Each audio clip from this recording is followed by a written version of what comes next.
I knew something was wrong the night I sat in my parked car, staring at the staircase to my own apartment and trying to time my footsteps so my girlfriend wouldn't accuse me of storming in. That was the moment I realized I'd started treating my home like enemy territory. And somehow, the worst part was how normal it had begun to feel. My name's Alex. I'm 31, work as a property maintenance tech in Indiana, and I've always been the type who keeps life simple. Work, gym, friends on weekends, and a small one-bedroom apartment that stayed clean, mostly because I wasn't home enough to mess it up. Nothing dramatic, nothing chaotic. Then I met Maya. She was magnetic in a way that made you lean in without noticing. Smart, funny, quick with compliments, always talking like she saw things in me I didn't see in myself. When she said I felt safe, I took it as the highest praise. Within 6 months, she started staying over more than not. And somehow that turned into her living with me full time. The changes came quiet and soft at first. "Why do you fold your shirts like that? It looks sloppy," she said one morning, refolding everything before work.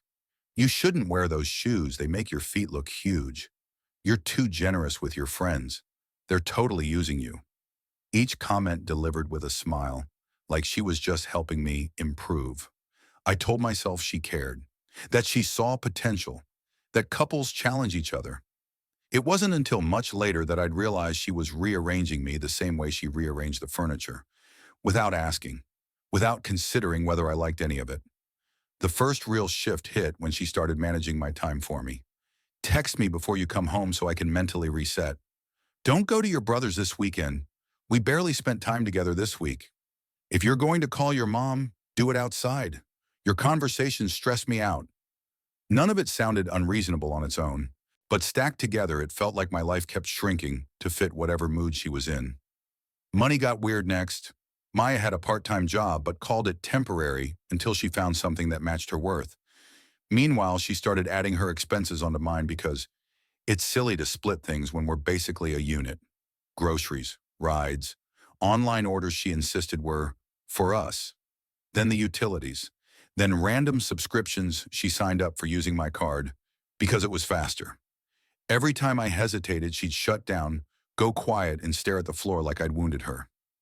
"I can't believe you'd make me feel like a burden," she'd whisper, and suddenly I'd feel guilty, like I'd committed some moral failure by asking her to pay her half of the Wi-Fi. But the moment that really stuck, like a splinter I couldn't ignore, happened on a Wednesday night. I came home exhausted after fixing a flooded laundry room at work. She was on the couch, scrolling, earbuds in. I leaned down to kiss her cheek. She flinched. "Can you not? You smell like sweat and metal." I froze.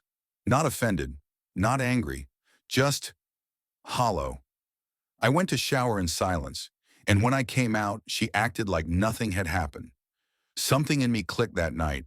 Not a decision, not yet, but an awareness. Like a part of my brain finally stepped forward and whispered, "This isn't normal. This isn't love. This isn't you." And once that voice turned on, I couldn't shut it off again. That was the beginning of the conflict. The moment I started noticing everything she trained me to ignore. The shift wasn't dramatic. It didn't arrive with yelling or slammed doors. It showed up in the tiny moments. Things I'd brushed off before, but now felt sharp, deliberate. Once you start seeing the pattern, you can't unsee it. Like the way Maya always needed something from me the second I tried to relax. If I sat down after work, she'd sigh loudly and say, "I guess I'll take out the trash since you're tired." If I offered to help, she'd say, "No, you already made it clear you don't want to," even though I'd said nothing. Any attempt to clarify turned into accusations that I was twisting her words. Or the mornings when she'd criticize me before I'd even had coffee. "You breathe so loud when you sleep. I barely got any rest. You always make the bed wrong. Why do you tuck the sheet like that? I can't believe you're wearing that shirt again. Do you not care how you look when you're with me?" Each comment small enough to ignore, but constant enough to reshape my whole mood. Then the escalation began. It started with her forgetting to pay me back for things she swore she would.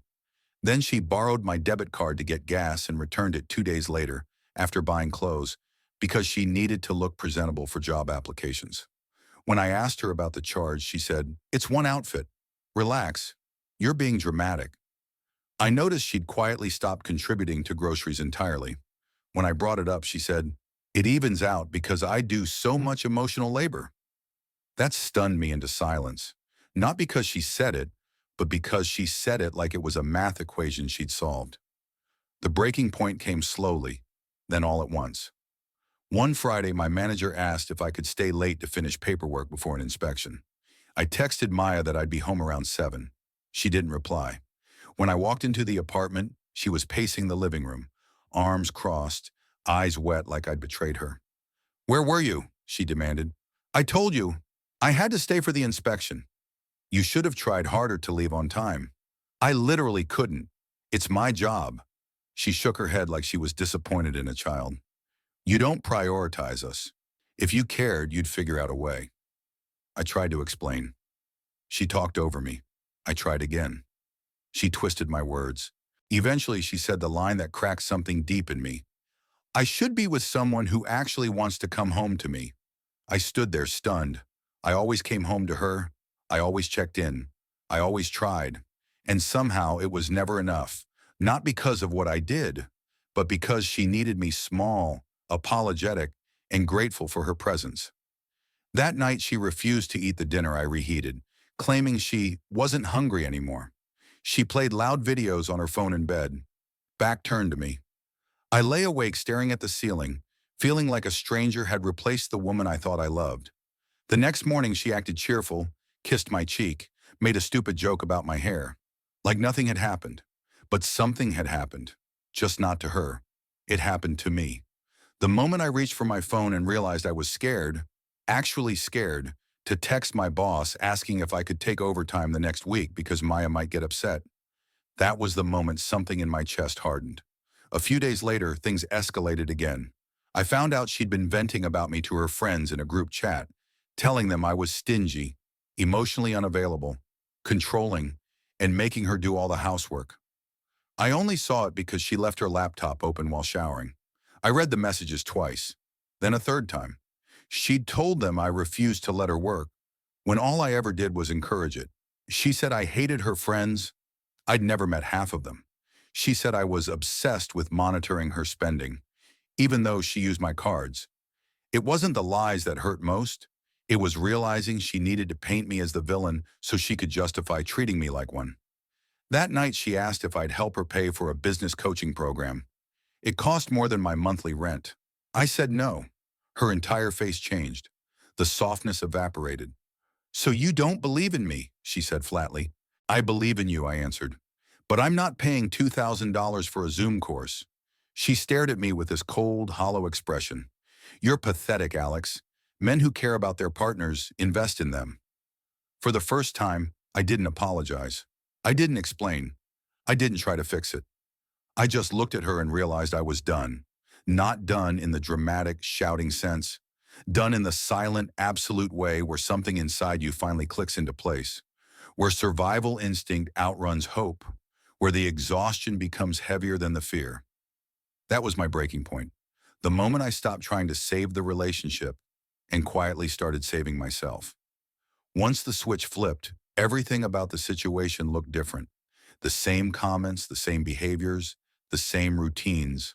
Only now they weren't misunderstandings or stress. They were data points, patterns, a map of how she operated.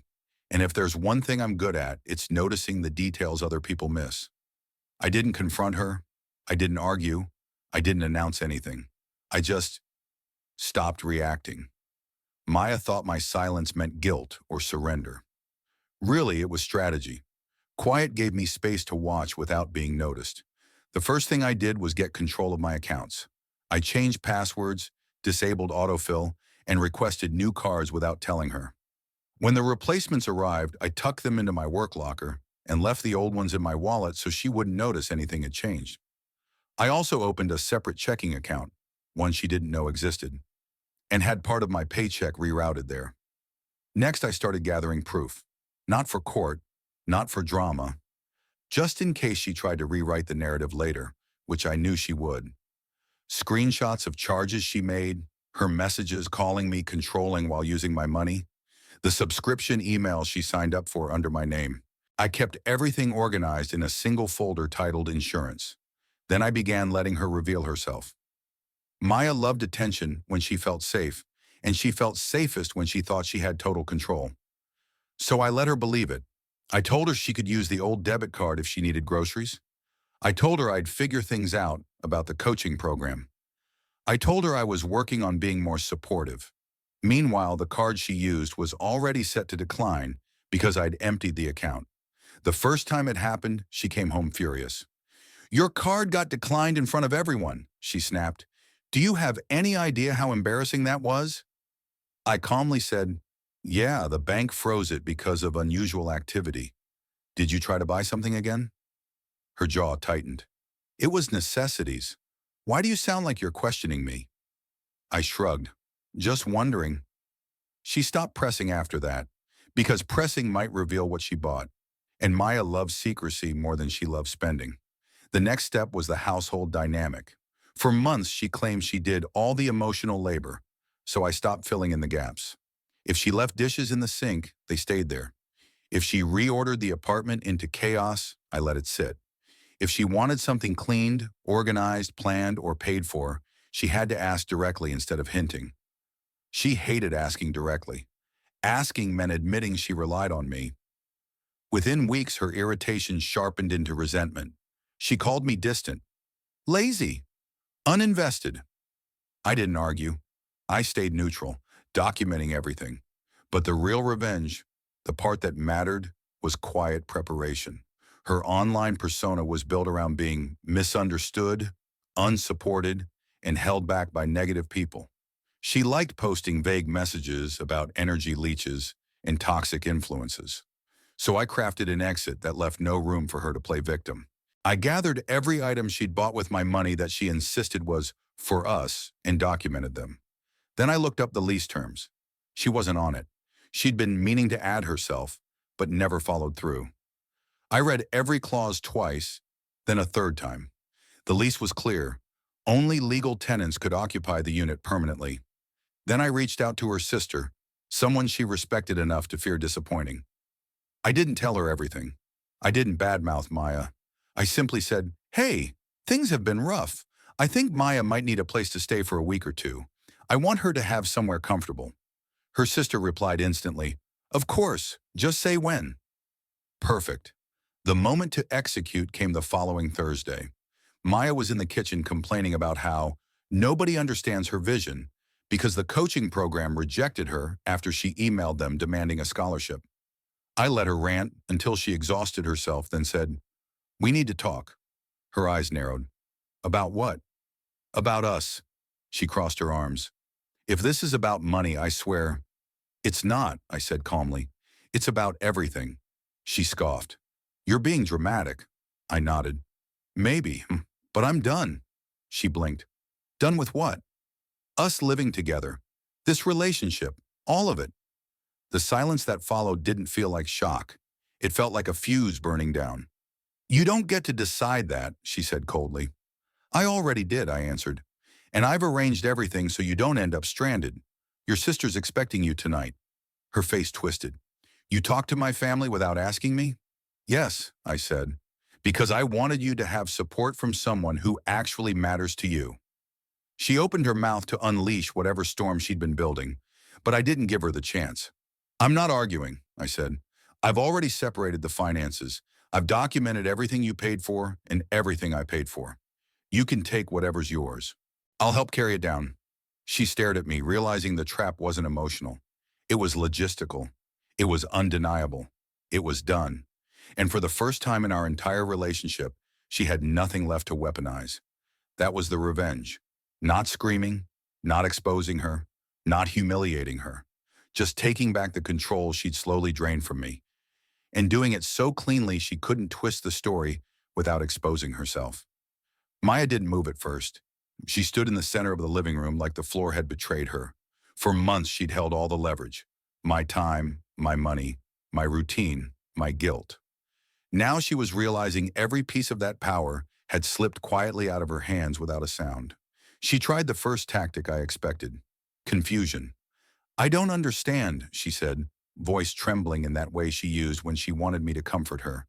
How can you do this out of nowhere? It wasn't out of nowhere, and we both knew it. It's not sudden, I said. You just weren't paying attention. Then came tactic two, blame. So this is my fault, she snapped. You're abandoning me because you're too fragile to handle real emotions? No, I answered. I'm leaving because I've been handling both of our emotions for a year. She opened her mouth again, but nothing came out. She knew arguing wouldn't work. Not this time. She could feel it. My tone wasn't angry or pleading. It was final. Detached. Done. Then came tactic three. Pity. Where am I supposed to go? She whispered. I don't have anywhere. You do, I said. Your sister's waiting. She already said yes. That one landed. She blinked hard, realizing the safety net she loved claiming she didn't have had been quietly arranged behind her back by the same man she'd spent months belittling.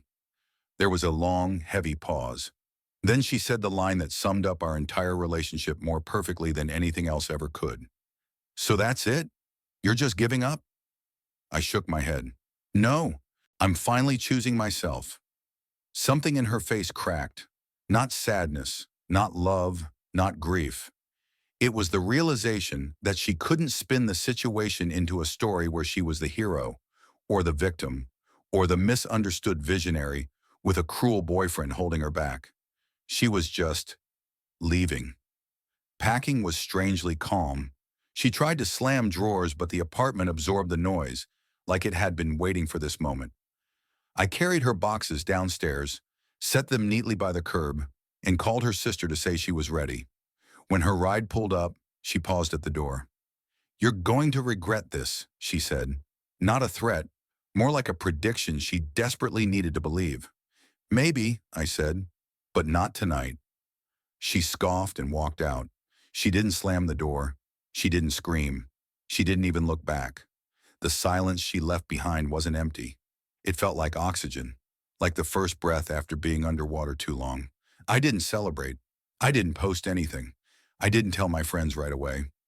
I cleaned the apartment slowly, room by room, rediscovering the shape of my own life. I put my posters back on the wall, bought coffee I actually liked, cooked a meal without worrying someone would critique how I chopped onions. The first night alone, I slept for 9 straight hours. I couldn't remember the last time my body had let me. In the days that followed, the fallout unfolded in exactly the way I knew it would. She messaged first, "You blindsided me. You're cruel." I didn't respond. Then, "I can't believe you're abandoning everything we built." I didn't respond. Then, "Fine. If that's who you are, good luck. You'll never find someone who puts as much into you as I did." That one almost made me laugh. A week later, her sister texted me privately. "Thank you for reaching out earlier. She's processing.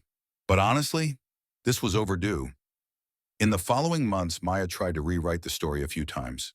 Apparently, I was emotionally distant, afraid of ambition, unsupportive, too rigid. Her friends believed her for a while, until she cycled through 3 new passion projects and burned out every person who attempted to help. People eventually learn who someone really is when you're no longer around to take the hits for them. As for me, life didn't magically become perfect, but it became mine again. I went back to working overtime without guilt. I took trips with friends I'd quietly drifted from. I fixed up my apartment the way I liked it. Simple, functional, peaceful. Sometimes I'd catch myself pausing at the door after work, waiting for that old anxiety to rise. It never did. The moral wasn't dramatic. It wasn't cinematic. It was simple. Love shouldn't make you disappear. Real support doesn't come with conditions, rules, and punishments. And sometimes the quietest revenge is reclaiming the life someone else tried to shrink. I didn't send her a long message or demand closure. I just lived better without her and let the silence speak for itself.